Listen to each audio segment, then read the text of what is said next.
New Llano's newly elected leaders were officially sworn into office this morning. Take a listen.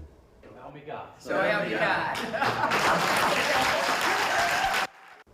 That was the New Llano Town Council taking the oath of office. The ceremony filled the Town Council chambers as returning members Terry Speicher, Denise Lavender, Irvin Wilson, and Leslie Poteet were joined by newly elected Councilman Christopher Leonard. I asked Leonard what he hopes to accomplish during his first term. As I grew up, there was a lot for the youth, a lot of activities that the youth were involved in, and that's what a lot of parents has come to me about, just trying to see what can we do as a community for the youth.